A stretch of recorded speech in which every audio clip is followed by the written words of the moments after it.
Two fake HOA cops tried to impound Maggie Jo's tractor on land the HOA didn't even control. Behind them stood Leonard Briggs, a petty board president with a personal grudge and no legal backing.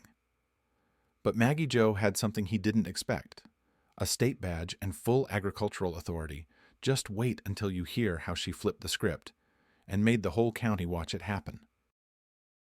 It was the kind of morning that reminded Maggie Jo Reynolds why she never left the farm. Sunlight filtered gently through the mist rising off the pastures. Dew clung to the tall grass along the fence line, and her boots left soft prints in the gravel as she walked across the yard to her John Deere tractor, same one she'd driven him every week for the past 17 years.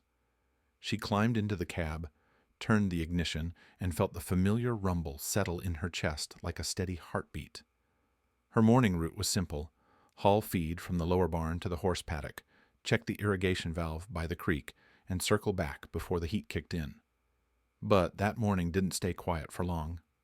She had just finished reversing the tractor down the slope when she noticed two men standing near her gate. They weren't neighbors. That much she knew at a glance. Both wore black polo shirts tucked into cargo pants, and their posture was stiff, deliberate. Patches were stitched over their left breasts in gold thread, HOA compliance enforcement. One of them, tall, buzz-cut, sunglasses despite the soft morning light, had a clipboard under his arm. The other, stockier, carried a nylon pouch on his hip that looked like it belonged on a security guard at a shopping mall. They stepped forward as Maggie Jo slowed the tractor near the barn. "You, the property owner?" the taller one called out, voice clipped and official sounding. "I am," Maggie Jo replied cautiously, eyeing their uniforms. "Who are you with?" The taller man didn't answer her question. Instead, he walked right up to the tractor, placed his hand on the fender, and gave it 2 solid taps. "This vehicle is in violation of HOA Ordinance 12.7. It's not street legal and not permitted within community boundaries," he said. "We're here to issue a citation and arrange impoundment." Maggie Jo froze. Her hand still gripped the steering wheel. "I'm sorry, impound what?" she asked slowly, as if she hadn't heard him right. "Your tractor, ma'am," the shorter man chimed in, already pulling a zip tie from his belt like he was prepping to secure evidence. "Unless you voluntarily move it off-site, we'll begin the citation process. Non-compliance results in escalating fines, up to $5,000 per day." For a moment, Maggie Jo just sat there, her brain trying to piece together something that made no sense. Her land wasn't part of their HOA, never had been.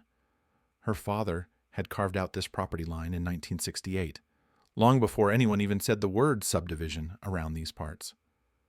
The HOA had been formed years later when a group of developers put up vinyl-sided homes on what used to be hayfields. Maggie Jo's house stood on the next parcel over, grandfathered in, zoned agricultural, and shielded from HOA jurisdiction by deed and title. And the tractor, it had never even touched their roads. "What in God's name are you talking about?" she said, her voice steady but cold. The tall man ignored the question. Instead, he clicked a pen and began filling out his clipboard. Maggie Jo stepped down from the cab, boots landing on dry gravel. Her heart beat faster now, but her face gave nothing away. "You boys got a badge number? A county reference?" she asked, voice low. "We don't answer to the county," the shorter man replied, barely glancing at her. "We're HOA authorized. This community's under a different set of rules. You're within visual range of the subdivision, and that puts you in non-compliance." That did it. The words didn't make sense. Visual range? Since when was being seen by an HOA enough for them to start seizing farm equipment? Her gut flipped. This wasn't just overreach. This was something else, something off, and it was just getting started. By noon, the warmth of the morning had vanished, replaced by a slow, simmering fury that built in Maggie Jo's chest like a summer thunderhead. Her tractor, the same one she'd used to harvest sweet corn for over a decade, now sat like a crime scene.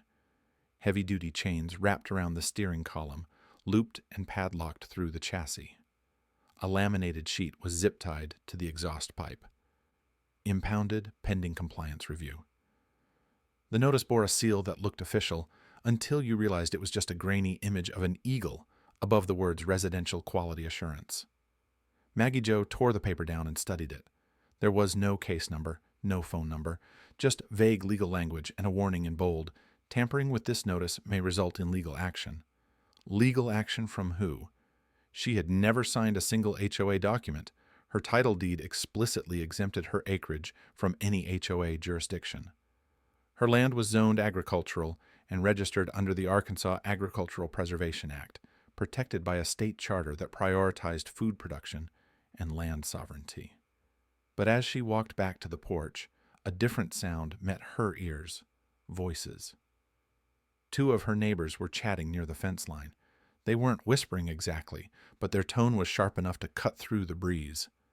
"About time someone stepped in. She's been doing whatever she wants for years," one of them said. "They're probably bringing her into compliance," the other muttered. Maggie Jo didn't say a word. She just turned and went inside. Something ugly was underneath this, something orchestrated. So she started digging. She made her first call to the county planning office. The voice on the other end of the line was polite, but puzzled. "No," the clerk said, "we didn't authorize any compliance actions, and HOA enforcement doesn't have legal seizure authority unless it's backed by a county court order, which we don't see here." Next, she called the sheriff's department. "We have no record of enforcement out there," the deputy said. "Those men aren't part of any agency I know, and if they're impersonating law enforcement, that's a serious issue." That's when something inside Maggie Jo clicked. She hung up the phone and walked out to the barn. In a small lockbox under her desk, tucked between grain invoices and spare truck keys, was an ID card she hadn't used in years. She pulled it out slowly, brushing the dust off the front. Arkansas Department of Agriculture, Chief Agricultural Compliance Officer, Margaret J. Reynolds. It looked plain, simple, laminated with a state seal in the corner. But the title it carried wasn't ceremonial.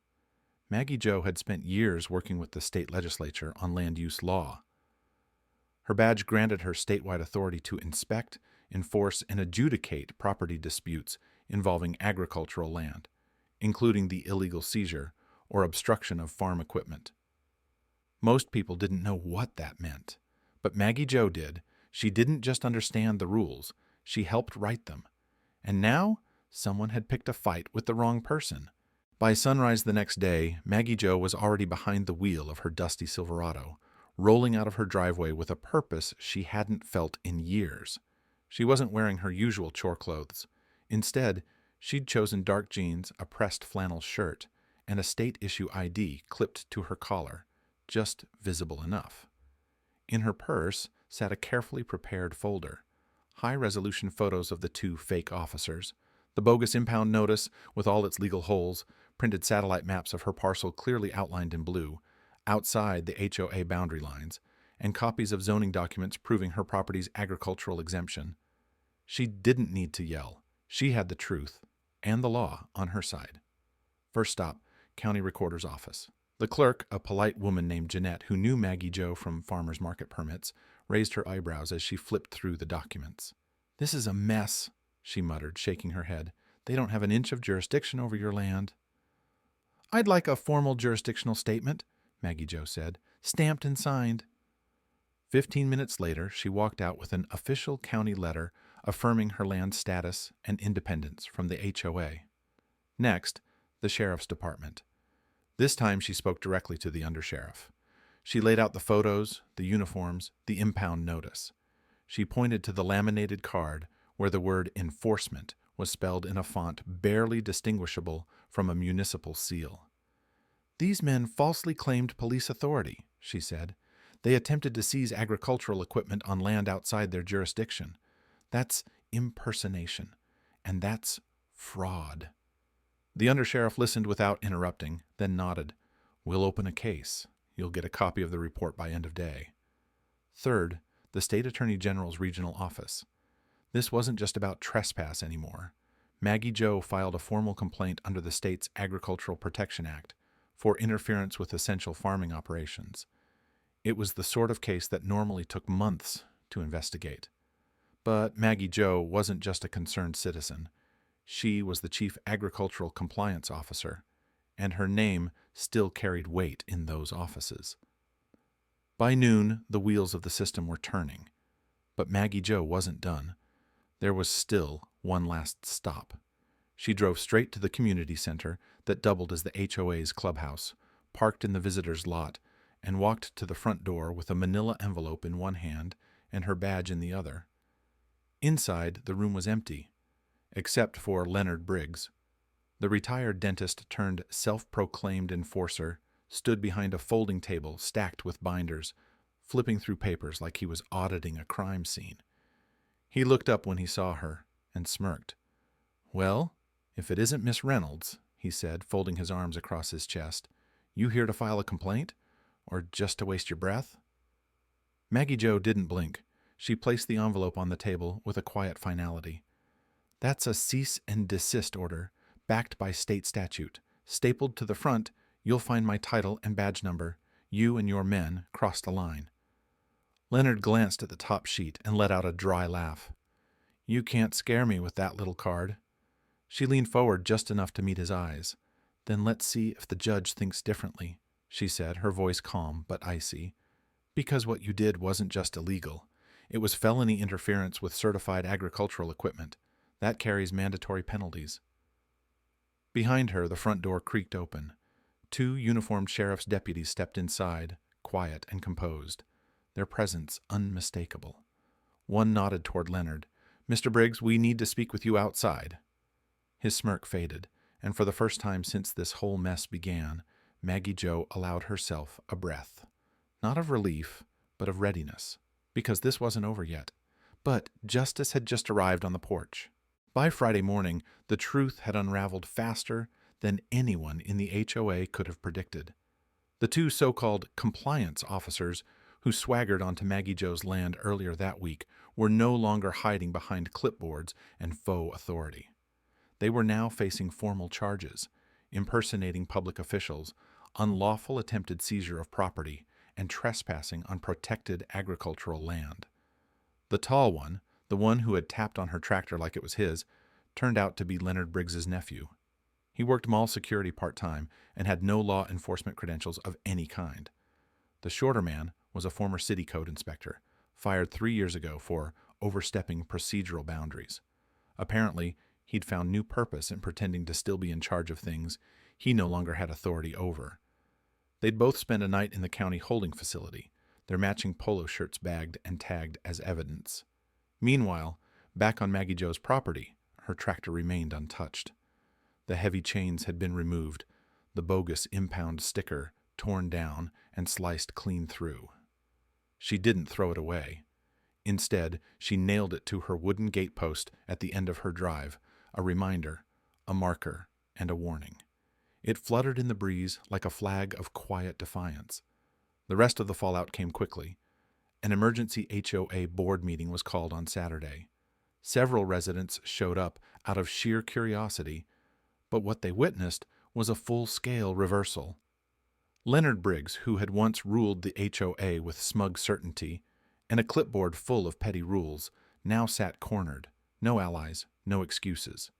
He was voted out unanimously, and not just removed, fined personally for unauthorized enforcement action, abuse of power, and exposure of the HOA to legal liability.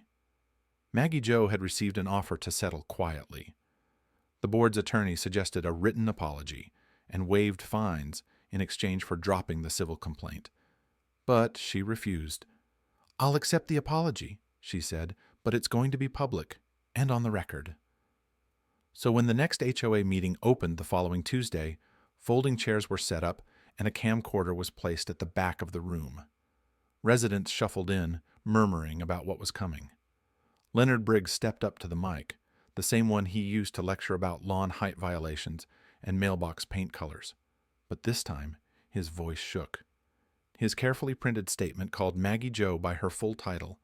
He acknowledged the board's overreach, the unauthorized action taken on her property, and the false representation by men he had knowingly dispatched. His apology ended with a promise that the HOA would review its internal protocols. Maggie Jo said nothing during the speech. She simply leaned back in her chair, arms crossed, watching. Her eyes didn't need to say a word. The work was done. The message was clear. The boardroom that once dismissed her as a nuisance now knew exactly who she was and what she could do when cornered. She hadn't just defended her tractor, she'd redrawn the line of authority in that entire county.